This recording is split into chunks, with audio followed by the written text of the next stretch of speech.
Hello students, मेरा नाम doctor Gajendra पुरोहित। अगर आपको इस टाइप का कोई भी क्वेश्चन पूछा जाता है जो कि आइडम्पोटेंट है, इन्वोल्यूटरी है, निलपोटेंट है, जो अलग अलग टाइप की मैट्रिक्स होती है, इनकी बहुत सारी प्रॉपर्टी होती है, तो उनके काउंटर एग्जांपल आपको याद होना जरूरी है। बिना काउंटर एग्जांपल आप क्वेश्चन को यहां पे नहीं कर सकते। तो आज मैं आपके सामने बताने वाला हूं इन पे बेस्ड कुछ काउंटर एग्जांपल और इनके जो कंसेप्ट है वो विद काउंटर एग्जांपल, ताकि इस पे बेस्ड अगर कोई भी क्वेश्चन एग्जाम आए तो यार आप आराम से कर सकते हो। तो सुन देखिए। हेलो स्टूडेंट्स, अगर आपको इस टाइप के क्वेश्चन करने में दिक्कत आती है तो आप 2 से मल्टीप्लाई और 2 से इसको डिवाइड कर, तो इसके पीछे का जो कंसेप्ट है वो क्या है वो मैं आपको बताने वाला हूं। आप CSIR NET, GATE, IIT JAM exam या MSc एंट्रेंस सुन कुछ काउंटर एग्जांपल को समझने की कोशिश करते हैं। सबसे पहले बात करेंगे आइडम्पोटेंट मैट्रिक्स की। तो अगर हमारे पास कोई मैट्रिक्स आइडम्पोटेंट है तो उसकी जो आइगन वैल्यूज होगी वो या तो 0 होगी या 1 होगी या दोनों भी हो सकती है। बट इसका कन्वर्स ट्रू नहीं है कि अगर कोई मैट्रिक्स है, अगर उसकी सभी आइगन वैल्यू 0 है तो यार वो आइडम्पोटेंट हो जाए। इसका काउंटर एग्जांपल है ये जो मैट्रिक्स होती है इसकी सभी आइगन वैल्यू 0 है पर ये निलपोटेंट है, ये आइडम्पोटेंट नहीं है, राइट। तो आइडम्पोटेंट मैट्रिक्स की आइगन वैल्यू या तो 0 हो सकती है या 1 हो सकती है या दोनों भी हो सकती है, राइट, है ना। But converse need not be true and this is the example. इसी टाइप से अगर बात करें हम इन्वोल्यूटरी मैट्रिक्स के बारे में, तो इन्वोल्यूटरी मैट्रिक्स की जो आइगन वैल्यू, इन्वोल्यूटरी मैट्रिक्स क्या होती है मैं आपको पहले थोड़ा बता देना चाहता हूं। इसमें अगर आइडम्पोटेंट और इन्वोल्यूटरी मैट्रिक्स के बारे में आपको बिल्कुल आइडिया नहीं कि ये होती क्या, इनकी प्रॉपर्टी क्या होती है, तो थोड़ा और इसके ऊपर मैंने काफी अच्छा कंटेंट अपलोड कर रखा है यार, IIT पे जाके देख सकते हो। आइडम्पोटेंट पे भी है और इन्वोल्यूटरी पे भी है, अलग अलग समझा रखा है ना। फिर भी मैं आपको बताना चाह रहा हूं कि अगर हमारे पास कोई भी मैट्रिक्स A² = A कंडीशन को सेटिस्फाई करती है तो वो आइडम्पोटेंट होती है, और अगर कोई कंडीशन, कोई मैट्रिक्स इस कंडीशन को सेटिस्फाई करती है तो यार वो हमारे पास क्या होती है, सुन, इन्वोल्यूटरी मैट्रिक्स होती है। तो अगर हमारे पास कोई भी ऐसी मैट्रिक्स है तो उसकी आइगन वैल्यू 1 हो सकती है या -1 हो सकती है या दोनों हो सकती है, पर इसका कन्वर्स जो है वो ट्रू नहीं है। ये इसका एग्जांपल है। तो हम जानते हैं कि इसकी सभी आइगन वैल्यू क्या है, हमारे पास 1 है, पर यार ये जो मैट्रिक्स ये इन्वोल्यूटरी नहीं है। अगर आप इसका स्क्वायर करते हैं तो यार बेटा आइडेंटिटी नहीं आता है ना भाई, स्क्वायर करने पर आइडेंटिटी आना चाहिए, राइट। पर जब इसको स्क्वायर करेंगे तो यहां पे 2 आ जाएगा, तो यार ये ट्रू नहीं है। मतलब हमारे पास अगर कोई भी मैट्रिक्स इन्वोल्यूटरी है तो उसकी जो आइगन वैल्यू होगी वो 1 होगी या फिर -1 होगी या दोनों हो सकती है। बट कन्वर्स में नॉट बी ट्रू कि अगर हमारे पास कोई मैट्रिक्स है, अगर उसकी सभी आइगन वैल्यू 1 है या उसकी सभी आइगन वैल्यू -1 है या उसकी आइगन वैल्यू 1 एंड -1 है तो वो मैट्रिक्स इन्वोल्यूटरी हो, ऐसा नहीं है, right. And this is the counter example. So next question पे आते हैं। सो नेक्स्ट पॉइंट के बारे में बात करते हैं। अगर हमारे पास कोई दो मैट्रिक्स A एंड B आइडम्पोटेंट है तो उसका जो प्रोडक्ट है वो आइडम्पोटेंट हो भी सकता है और नहीं भी हो सकता है। मतलब हमेशा आइडम्पोटेंट हो उसका प्रोडक्ट, ऐसा जरूरी नहीं है। जैसे हमारे पास यहां पे एग्जांपल है, ये A मैट्रिक्स है और ये B मैट्रिक्स है। सुनिए, ये दोनों आइडम्पोटेंट मैट्रिक्स है, पर इनका जो प्रोडक्ट निकालेंगे तो वो ये आएगा और ये आइडम्पोटेंट नहीं आएगा। अब आपके मन में सवाल उठेगा कि चलो सर सही बात तो कर दिया आपने, पर ऐसी क्या कंडीशन हो कि अगर दो मैट्रिक्स आइडम्पोटेंट है तो उसका प्रोडक्ट भी आइडम्पोटेंट आ जाए। तो उसके लिए हमारे पास कंडीशन ये होती है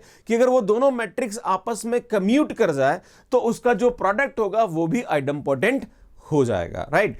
एक और हमारे पास जो कंसेप्ट होता है कि अगर दो मैट्रिक्स आइडम्पोटेंट है तो उसका सम जो है वो आइडम्पोटेंट हो भी सकता है और नहीं भी हो सकता है। ऐसा नहीं कि भाई दो आइडम्पोटेंट है उसका सम भी आइडम्पोटेंट हो। इसका एग्जांपल हमारे पास काउंटर ये है कि A हमारे पास आइडम्पोटेंट है, B हमारे पास आइडम्पोटेंट है, पर जो A + B है सुन ये आइडम्पोटेंट नहीं होती है, राइट। अब आप बोलोगे सर किस कंडीशन में ये आइडम्पोटेंट हो जाएगी, तो यार ये कंडीशन होती है ना कि AB + BA अगर 0 हो जाता है तो हमारे पास A + B भी क्या हो जाएगा, आइडम्पोटेंट हो जाएगा, राइट। तो ये कंडीशन होती है। इसमें आगे बढ़ते हैं। इसमें नेक्स्ट बात करते हैं। अगर हमारे पास दो मैट्रिक्स इन्वोल्यूटरी, मतलब A भी इन्वोल्यूटरी और B भी इन्वोल्यूटरी है, तो इसका जो प्रोडक्ट है वो इन्वोल्यूटरी हो भी सकता है और नहीं भी हो सकता है, राइट। इसका काउंटर एग्जांपल ये है कि A हमारे पास इन्वोल्यूटरी है, B हमारे पास इन्वोल्यूटरी है, तो इसका जो प्रोडक्ट है B है वो इन्वोल्यूटरी नहीं होता। अब आपके मन में सवाल उठेगा कि सर क्या कंडीशन होगी तो भी इन्वोल्यूटरी हो जाए, तो यार भाई साहब ये आपस में क्या कर जाए, कमिट कर जाए। जैसे आइडम्पोटेंट में हो रहा था ना, वैसे यहां पे भी हमारे पास होता है कि अगर ये आपस में कमिट करेगा तो सुन ये हमारे पास क्या आ जाएगा, इन्वोल्यूटरी हो जाएगा। नेक्स्ट हमारे पास एक और हो जाता है कि अगर हमारे पास दो मैट्रिक्स इन्वोल्यूटरी है तो उसका जो सम है वो इन्वोल्यूटरी हो भी सकता है और नहीं भी हो सकता, राइट। इसका काउंटर एग्जांपल ये है ना, तो इसका जो सम होता है ये इन्वोल्यूटरी नहीं होता। अगेन कि सर किस कंडीशन में इन्वोल्यूटरी होगा, तो यार ये हमारे पास कंडीशन होती है AB + BA + I = 0। तो इस पे बेस सी पार्ट के बड़े क्वेश्चन आ जाते हैं कि भाई अगर हमारे पास A इन्वोल्यूटरी है और B इन्वोल्यूटरी है तो क्या होगा, है ना। तो उस पे कंडीशंस बेस्ड हमारे पास यहाँ पे ऑप्शंस हो सकते हैं। तो आपको ये कंसेप्ट पता है तो आप आराम से इस टाइप के क्वेश्चंस को बहुत इजीली कर सकते हैं। कुछ क्वेश्चंस देखते हैं जो कि इन कंसेप्ट पे बेस्ड है, तो आपको और भी अच्छा समझ में आएगा। देखिए सुन क्वेश्चन देखिए, क्वेश्चन बोला जा रहा है कि विच of the following is true for the idempotent matrix. इस टॉपिक पे CSIR नेट पे 1 से 2 बार क्वेश्चन पूछा गया है। तो देखो ऑप्शन डिस्कस करते हैं। It has only 0 eigen value, नहीं भैया गलत है ना, क्योंकि हमारे पास अगर आइडेम्पोटेंट मैट्रिक्स है तो उसकी आइगन वैल्यू 0 भी हो सकती है, 1 भी हो सकती है और दोनों भी हो सकती है, राइट। तो ये बोल रहा है only 0, so that's why this is not correct. It has eigenvalue either 0 और 1, ये बोल रहा है कि या तो 0 होगी या 1 होगी। भाई साहब ये भी गलत है, दोनों भी हो सकती है ना। तो सुन, ये भी इनकरेक्ट है, ये भी इनकरेक्ट है। It can have only 1 eigen value, तो यार हो सकता है कि इसकी एक आइगन वैल्यू 1 हो सकती है ना, तो यार सही है। इट कैन वर्ड है ना, इसलिए सही है ना। Next, it has eigenvalue either 0 और 1 और both, yes it is correct. So soon, C and D हमारे पास क्या आ जाएगा, करेक्ट आ जाएगा। सुन नेक्स्ट क्वेश्चन पे आता है। इसमें क्वेश्चन दे रखा है which of the following is true for the involutory matrix. Involutory matrix में क्या होता है, A square is equal to I, मतलब जिसकी आइगन वैल्यू 1 एंड -1 होती है, राइट। तो it has eigenvalue either 0 और 1, भाई साहब गलत है, 0 और 1 तो आइगन वैल्यू होती ही नहीं इसकी, है ना। इसमें नहीं हो रहा it has eigenvalue either 0 और 1, भाई साहब ये भी गलत हो जाएगा, है ना। It has eigenvalue either 1 -1 और both, yes it is correct.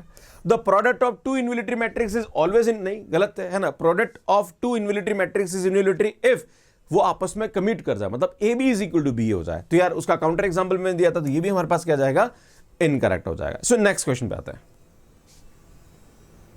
So question देखिए, which of the following is a true statement. आपसे पूछा रहा है कि if all eigenvalues of matrix is 1 then it will be involutory matrix. भाई साहब जरूरी नहीं है ना। अभी हमने एक एग्जांपल लिया था काउंटर का, जहां पर 1 1 लिया था और उसके यहां पे टॉप पे 1 था, तो जब हम उसको A स्क्वायर कर रहे थे तो आइडेंटिटी नहीं आ रहा था, तो यार ये हमारे पास ट्रू नहीं है। If all eigenvalues of matrix is 0 then it will be idempotent. भाई साहब जरूरी नहीं है ना। याद है हमने एक स्ट्रिक्टली अपर ट्रायंगुलर मैट्रिक्स ली थी जो कि निलपोटेंट होती है, आइडेम्पोटेंट नहीं होती, और उसकी सभी आइगन वैल्यू 0 होती थी। यार ये भी हमारे पास इनकरेक्ट हो जाएगा। Sum of idempotent matrix need not be idempotent, yes ये करेक्ट है ना। अगर हमारे पास 2 आइडेम्पोटेंट मैट्रिक्स है तो उसका सम आइडेम्पोटेंट हो भी सकता है और नहीं भी हो सकता है, तो यार ये हमारे पास क्या जाएगा, करेक्ट हो जाएगा। The sum of involutory matrix need not be involutory, भाई साहब ये भी हमारे पास करेक्ट हो जाएगा, राइट है ना। ये भी हमारे पास क्या होता है, सही होता है कि अगर हमारे पास 2 मैट्रिक्स इनविलिटरी है तो उसका सम इनविलिटरी हो भी सकता है और नहीं भी हो सकता है ना। अगर हमारे पास कोई कंडीशन है जैसे AB plus BA plus I is equal to 0, तो उस वाले केस में फिर हमारे पास ये क्या हो जाएगा, इनविलिटरी हो जाएगा, राइट। तो ये कंसेप्ट है, ये आपको यहाँ पे पता होना चाहिए। इसमें यार ये क्वेश्चन कमेंट बॉक्स के लिए, और उसका आंसर आपको मुझे कमेंट करके देना है, और इसको सॉल्व करने में आपको कितने मिली सेकेंड लगे प्लीज कमेंट करके जरूर बताइए। एंड इस टाइप की जो सीरीज है काउंटर एग्जांपल की, MSQ की, शॉर्ट ट्रिक, यार भाई साहब बहुत सारा काम कर रखा है, यहाँ पे जाके देख सकते हैं। एंड इसमें अगर आप यहाँ पे CSIR नेट और गेट एग्जाम की तैयारी कर रहे हैं, आपको अपना जनरल एप्टीट्यूड बहुत अच्छा करना है, तो यार यहाँ पे मैं वीडियो अपलोड कर रहा हूँ, यहाँ जाके इस चैनल को सब्सक्राइब कर सकते हैं। आप सभी का बहुत बहुत धन्यवाद, थैंक यू, बाय बाय।